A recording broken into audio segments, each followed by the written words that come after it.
प्रकाश है, भीतर में आत्म तत्व है, भीतर में चैतन्य है, भीतर में परमात्मा है, भीतर में भगवान है, भीतर में गॉड खुदा परमात्मा है।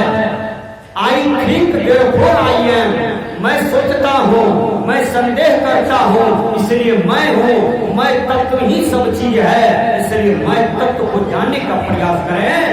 मैं तत्व को किसने ढक करके रख दिया? विचार कीजिए।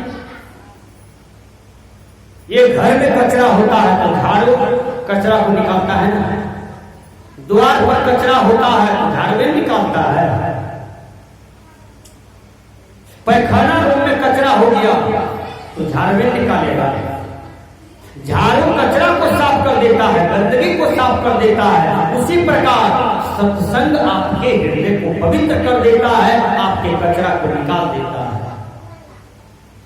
काम, क्रोध, लोभ, ये तीन विकार है। ये तीन विकार ही आज तक किसी भी आदमी को गौर साक्षात्कार, परमात्मा का साक्षात्कार, भगवान का साक्षात्कार नहीं होने देता। यह तीन विकार, ये तीन विकार को हर आदमी जीत ले तो वह तो परमात्मा है, वो तो भगवान है, वो तो देवी देवता है। कैसे? दो कुत्ता लड़ते लड़ते कुआं में गिर गया और मर गया। जब कुआं में कुत्ता गिर गया, मर गया, एक ही कुआं है और उस कुआं में समुच्चे गांव का लोग पानी पीते हैं। अब लोग में दहशत फैल गई कि पानी कैसे पीएगा, दोनों कुत्ता उसी में मर गया। कहा जल्दी जल्दी चंदा चिट्ठा करो, चलो पंडित जी के पास। पंडित जी ने भेद बताएंगे कि पानी शुद्ध कैसे होगा। अकलमंद, इतना अकलमंद मनुष्य हो गया है कि विवेक यह भी नहीं कर पाया कि कुत्ता निकाल देंगे तो पानी शुद्ध हो जाएगा। कहा नहीं नहीं, कुत्ता मर गया कुआं में, पहले पंडित जी के पास जाओ। सब आदमी मिलकर के पुराना क्लास का था गया पंडित जी के पास। पंडित जी कहा 101 पंडित को दही चूरा खिलाना होगा। देखिए पंडित जी क्या करता है। कहा एक धोती या 101 टका दान देना होगा। सब पंडित कहा देंगे। कहा एक लोटा गंगा जल मनिहारी घाट से लाओ और उस कुआं में दो, कल के आओ, कल के पहले 5 बाल्टी पानी निकाल देना कुआं से, एक लोटा गंगा जल दे देना। इधर जितना बात बताए सब की व्यवस्था करो। 101 पंडित का भोजन हो रहा था। उसी रास्ते से कबीर साहब जा रहे थे। कुछ आदमी को श्रद्धा बदल गया, बाबा जा रहे हैं, भाग हम लोग का अच्छा है कि बाबा जा रहे हैं, बाबू को भोजन करिए देते हैं। कबीर साहब को पकड़ पकड़ के लाए। कहा बाबा 101 पंडित को दही चूरा खिलाए हैं, वो छाली वाला दही है। कहा ऐसी बात है। कहा क्यों खिलाए हो? कहा हमारे गांव में एक कुआं है, एक कुआं से सब आदमी पानी पीते हैं। कहा क्या कहें, कोरिया पट्टी से एक कुतवा आ गया हमारे गांव में। एक बढ़िया ठग कुतवा हमारे गांव में भी था। वो दोनों कुत्ता लड़ते लड़ते कुआं में गिर गया और मरिए गया डूब करके। कहा कुत्ता डूब गया कुआं में और मर गया। कहा उसके बाद क्या हुआ? कहा हम लोग पंडित जी के पास गए, पंडित जी भेद बताया। कहा क्या भेद बताया? कहा 101 पंडित को दही चूरा खिलाओ, एक धोती 101 रुपया बंदगी करो, दान में दो। कहा मनिहारी घाट से एक लोटा पानी उस कुआं में रख दो, पहले 5 बाल्टी पानी निकाल देना, इतने में शुद्ध हो जाएगा। कबीर साहब ने कहा उस कुआं में जो मरा हुआ कुतवा है, ये चीज निकाला। कल के ये चीज पंडित जी कहां बताएंगे थे? विचार कीजिएगा। जब तक उस कुआं से कुतवा नहीं निकालेगा, अब कितनों गंगा जल ढाल देगा, पानी कभी शुद्ध होगा? या हम लोग अपना माथा से सोचिए, होगा? हो नहीं सकता। यही कबीर का ज्ञान है, यही कबीर साहब का शास्त्र है, यही कबीर साहब का विज्ञान है कि आपके अंदर जो सत्य असत्य का पहचान करा देते हैं कि सत्य क्या है, सत्य क्या है। इसलिए कबीर साहब का बीजक आज प्रयोगशाला में विज्ञान लोग रखे हैं। किसी ने टैगोर जी से प्रश्न किया कि इतने इतने मैंने कवि को पढ़ा, लेकिन सबके वाणी पर मेरा कलम चला है। अब कबीर कैसा महापुरुष था कि उसकी वाणी पर आज तक कलम नहीं चला। इतने उद्भट संत, इतने मूर्धन्य विद्वान, इतने अनुभवी लेखक सदगुरु कबीर का कबीर कौन? टैगोर ने जवाब दिया, this collection of humans in various method contest the must ever time because Kabir teaching he teaching neither Vedanta nor Sankhya neither Nyaya nor Mimamsa but is based on original thinking of vision. मतलब सदगुरु कबीर एक महापुरुष, सदगुरु कबीर का विज्ञान, अनुभव का विज्ञान, सदगुरु कबीर का शास्त्र सांख्य, सदगुरु कबीर का दर्शन, अनुभव का दर्शन, ये न किसी वेद से मिलता है, न शास्त्र से, न संत से। सदगुरु कबीर साहब का जो भी कुछ है अपनी साधना का फल प्रकाशित है। ये टैगोर ने जवाब दिया। कबीर एक समुद्र है, सभी नदियों की पानी जाकर के समुद्र में गिर जाता है और मिल जाता है, समुद्र कभी फेंकाता नहीं है। उसी प्रकार दुनिया में सभी संतों के विचार, सभी कवियों के विचार कबीर साहब के दर्शन में जाकर के मिल जाते हैं और सब समुद्रवत हो जाते हैं, सबको शुद्ध माना जाता है। ये कबीर साहब का विचार है, ये कबीर साहब का दर्शन है। कबीर ऐसे गुरु हुए, हिंदुओं के गुरु और मुसलमानों के पीर। जब कबीर साहब का चोला छूट गया, काल्पनिक बात है, चमत्कार वाली बात है कि जब हिंदू मुसलमान लड़ने लगे तो कबीर साहब का शरीर फूल हो गया, आधा फूल मुसलमान ले लिया, आधा फूल हिंदू ले लिया और दोनों समाधि अपना अपना खड़ा कर दिया। देखिए यह कबीर साहब का विज्ञान कितना मजबूत है। कबीर साहब के विज्ञान को पढ़िए, बीजक को पढ़िए तो पता चलता है कबीर साहब इस समाज को देना क्या चाहते हैं। धन्यवाद कबीर कि आज छोटे जात के लोगों को ऊपर उठाए। यदि आप लोग थे तो आपको वेद पढ़ने का अधिकार नहीं था। ठीक से ध्यान दीजिए भाइयों बहनों, यदि आप चमार थे तो आपको किसी बड़े जात का द्वार पर टहलने का अधिकार नहीं था। आपके अंदर में आंख आंसू गिर जाए। एक दुखी चमार की कहानी कहता हूं। आज से 550 वर्ष पहले एक दुखी चमार बेचारा मजदूरी करने गया एक आदमी के दरवाजे पर। आपने इंटर में पढ़ा होगा इस कहानी को। लकड़ी का काम करवाया, बेचारा भूखा था, 4-5 बच्चा था, पत्नी था, कल जो कमाया था वो कल ले सट गया, सुबह कुछ नहीं था। और दुखी चमार बेचारा हाथ में कुल्हाड़ी लिया। बड़ा आदमी, बड़ा जात का आदमी कहता है इस लकड़ी को फाड़ो। बेचारा सुबह से भूखा पेट फाड़ना शुरू किया। 2 बजे 3 तक उस धूप में फाड़ते रह गया। एक बार भी नहीं कहा जी कम से कम मकई का घट्टा है, इसको भी तू पी लो, ये बात भी नहीं कहा। जब एक आदमी थक जाए, बैठना चाहे आमजाद के पास तो तुरंत उधर से फटकार मिलता था।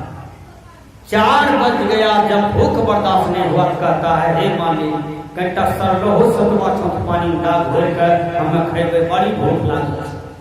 कल के बाप का नाम किया 8 बजे रात तक इसको फाड़ो, हमारा बेटी का बियाह। जब 6 बज गया नहीं बर्दाश्त हुआ, माथा घूम गया, चक्कर आया, कुल्हाड़ी लेकर के वहीं गिर गया और वहीं उसका दम टूट गया। यही दुखी चमार की कहानी। विचार कर लीजिए, इसमें भगवान का क्या दोष है? इसमें गहिरमय का दोष है, सोखा बंदी जलवारी का दोष है इसमें तो मानव का बुद्धि का दोष है। संसार में कबीर की दृष्टि में कोई हिंदू नहीं, कोई मुसलमान नहीं, न कोई जोग, न कोई चमार, न कोई सरकार, न कोई यादव, न कोई ब्राह्मण, न कोई क्षत्रिय, न कोई वैश्य, न कोई शूद्र। कबीर साहब का विज्ञान बताता है कि इस धरती पर सब कोई मानव है, सबको जीने का अधिकार है। यही समतावादी ज्ञान है। विचार कर लीजिए। इसलिए सदगुरु कबीर साहब के विज्ञान को पढ़िए हर आदमी। सदगुरु कबीर को जानने का प्रयास कीजिए। कुछ लोग कहते हैं कबीरपंथी भगवान नहीं मानता है, कबीरपंथी देवी देवता नहीं मानता है, कबीरपंथी गोबर को हलवा कैसे कह देगा, हलवा को गोबर कैसे कह देगा, गोबर गोबर है, हलवा हलवा है।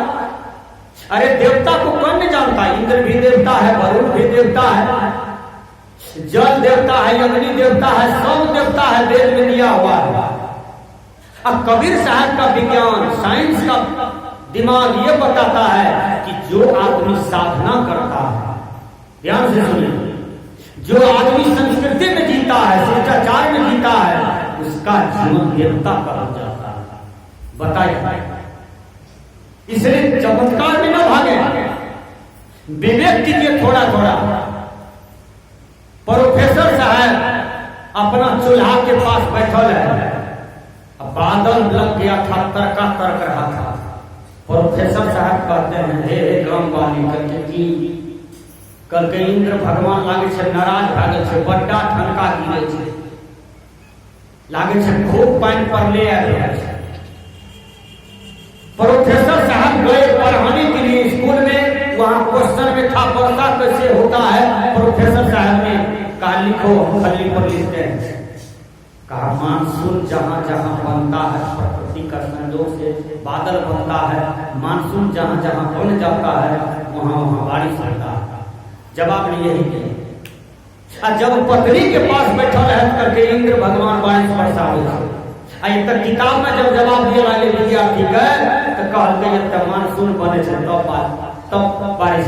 कौन सत्य होगा, कौन सत्य होगा, मानसून वाला सत्य होगा।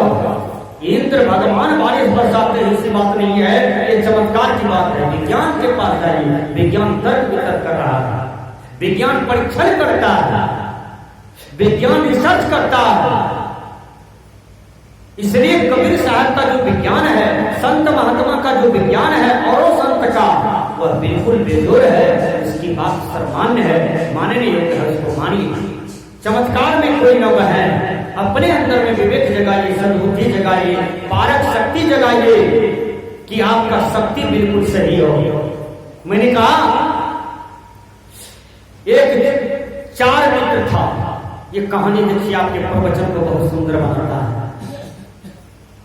वो चारों मित्र पंडित जी, पादुरी जी, जादव जी और मौलाना जी, चारों मित्र मिलकर के सोनपुर मेला जा रहा है। और चारों मित्र में सबसे होशियार तेज पंडित जी था।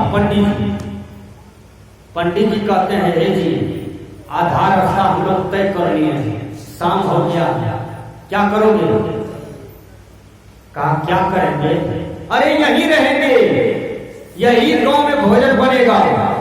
पंडित जी करके एक काम करूं, तहन का मौलाना जी करके की करके तहन से जो कटा लकड़ी तकड़ी चुन कर लाभो अपनी समझ गले बेचारा एक आदमी से जरना में था। मौलाना जी गए, जलावन की व्यवस्था किया। पंडित जी कहते हैं, तहन पादुरी जी अरवा चावल घंटा चौक पर से लाओ। अरे पादुरी जी थोड़ा आनंद चौक पर जाइए, किसी से अरवा चावल की व्यवस्था कीजिए। जादव जी को बोले, हे जादव जी का क्या? क्योंकि तहन के ईटा उठा लाओ ना, चूल्हा बना ले, चूल्हा बना। कहा जादव जी बगल में जादवे टोला है, जाइए ना, सब आदमी से 1 किलो दूध मांगिएगा, कहिएगा हम लोग अतिथि हैं, सोनपुर जाना है, भूख लगी है, खाएंगे। जादव जी ने कहा, पंडित जी क्या बनेगा भोजन में? कहा देखो ना, हम थोड़ा सा काजू लिए हैं, किशमिश लिए हैं, छोहरा लाए हैं, रात में खीरे भोजन चलेगा। कहा खीर भोजन चलेगा? कहा था जादव जी के मुंह से तो पानी गिरने लगा। चल कोई बात नहीं, जादव जी गए बस्ती पर, 10-12 किलो दूध झोड़ करके लाए। पंडित जी ने सब मसाला मिला करके खीर बनाया। खीर तो गम गम करने लगा, गम गम करने लगा।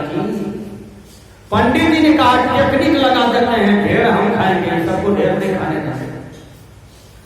जब खीर बन के तैयार हुआ, फरिया उठा, धुआ गया, पंडित जी ने कहा रुको थोड़ा सा पतरा देख लेते हैं।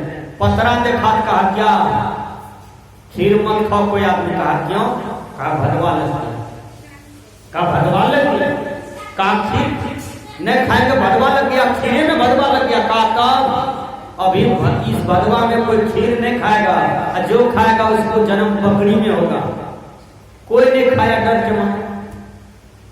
कहा क्या करना पड़ेगा? पादुरी जी, मौलवी जी, यादव जी, कहा क्या करना होगा पंडित जी? कहा सो जाओ, और जो बढ़िया सपना देखेगा ना उसको 3 डब्बू ज्यादा खीर मिलेगा। घोड़े कहा ठीक है, सो जाते हैं। सब सो गए। खराटा थकल माल था, सो गया। वो सांस ले रहा है, और यादव जी बेचारा 5 हाथ लंबा तगड़ा करवे करवे मोछ वाला बेचारा, उसको नींदे नहीं हुए भूख से, उसको नींदे नहीं हुए। ये तीनों सो गए। यादव जी को नींद नहीं हुआ। यादव जी क्या किया? गया खीर का ढकना उतार लिया, ले गया टुवेल के पास, हप हप करके खा लिया, धोकर जब फिर वहीं ढकना को टांग दिया। यादव जी सो गए। जब यादव जी सो गया, जब 3 बजता है 4 बजता है सुबह, पंडित जी का नींद टूटा। पंडित जी कहते हैं पादुरी उठो, ऐ मौलाना उठो। यादव जी को भी उठाओ। यादव जी तो खीर पचा रहा था, कहीं जगे हैं। पंडित जी कहते हैं बोलिए पादुरी जी, आपने सपना में क्या देखा? पादुरी ने कहा हम चले गए सीधे खुदा मियाँ के पास। कहा खुदा के पास चला गया? तो कहा खुदा कुर्सी पर से उतर गया, खुदा जी नीचे में बैठ गए, हमको कुर्सी पर बैठाया। यही सपना देखा है। कहा भेजो सपना जीतो, तब को 3 डब्बों को ज्यादा मिलेगा खीर। पंडित जी ने कहा कि बोलिए मौलाना अति पादुरी जी, आपने क्या देखा सपना में? कहा हम सपना में देखे जब इंद्र लोग गए ना, सब अप्सरा हमको पंखा झेल रहा था, हमारा चरण पखार रहा था। कहा यही देखा तुम? कहा था। पंडित जी ने कहा एक बात जानते हो हम क्या देखे हैं सपना में? कहा क्या? कहा हम गए क्षीर सागर, अब विष्णु जी सिंहासन को छोड़ दिया, हमको कहा या फिर लेटिए। लक्ष्मी जी और विष्णु जी दोनों मिलकर के हमारा पांव दबाने लगा। कहा बाप, सबसे बेजो सपना तो आप ही को है, तब तो आप ही को 3 डब्बू मिलेगा।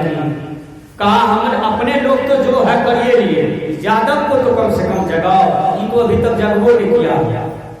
बहुत बेच पाँच करके यादव जी को हिलाए, खूब डुलाए, तब जगे। कहा क्या बात है? का बात ये है खीर टंगले रहेगा। यादव जी कहते हैं कौन खीर की बात करते हैं आप लोग? खीर टंगल रहेगा जी, उठो ने कौन है? कहा तुम एक बात बोलो, खीर खाओगे कि नहीं? कहा खाएंगे। कहा जब तक क्यों नहीं हो? कहा क्या कहें, रात में 5 हाथ का आदमी आया हमारे पास। कहा 5 हाथ का आदमी? ना तुम नापा था क्या? कहा 7.5 होता, हमको लगा 5 हाथ। कहा 7.5 हाथ का आदमी आया। कहा तब? कहा आप तीनों सो गए थे, बहुत नींद में था तीनों। उस 7.5 हाथ का आदमी जो आया ना, इतने इतने का मोछ था उसको। पंडित जी को कहा इतने इतने का मोछ था, इतने हाथ का। कहा तब? कहा और क्या था उसको? कहा हाथ में इतना बड़ा सुल्फा था, गढ़े। हमको कहा है यादव जी, है यादव जी जगो जगो। हम जगे, उसको देखे तो हमको घाम छूट गया डर से मारे। वो आदमी कहता है हमको वो ढकना में क्या है? हमने कहा है उसमें खीर है। कहा चलो उसको खीर को उतारो। तो हम ढकना को उतार, और जब ढकना उतार लिए तब वो आदमी कहता है चलो ये खीर को खाओ। मैं कह लिया होगा हमने खेबे, ई तीनों के हिसाब छे, कल के खेबी की देखे चिसुरबा गए थिए तो पेट में। क्या कहें पंडित जी, डर के मारे हम जो है ना सब खीर हमको खिला दिया। पंडित जी कहते हैं अरे तू खीर खा गया जी, तू खीर सखा दिया है। कहा खीर नहीं खाते हो, गढ़े जो भूख रहा था पेट में। कहा जल्दी खाओगे तो मारिए देंगे। खा लिए डर के मारे। तो कहा जब खा रहा था तो हम तीनों को काहे जगा दिया? कल के कैसे जगाते? एक थे खुदा मियाँ के पास, एक तो थे इंद्रासन में, एक तो थे क्षीर सागर में। जब तक में हम जाते तब तक में तो पेट में बड़े बोलिए देता है, बोलिए। इसलिए कहने का भाव है कि लोग अनुमान जो करते हैं, कभी कभी अनुमान उसका गलत हो जाता है। अनुमान वो करना चाहिए जो सत्य होता है। मैंने कहा कि जीवन दर्शन को समझिए कि आपका जीवन कितना महत्व है। कपिल साहब जी कहते हैं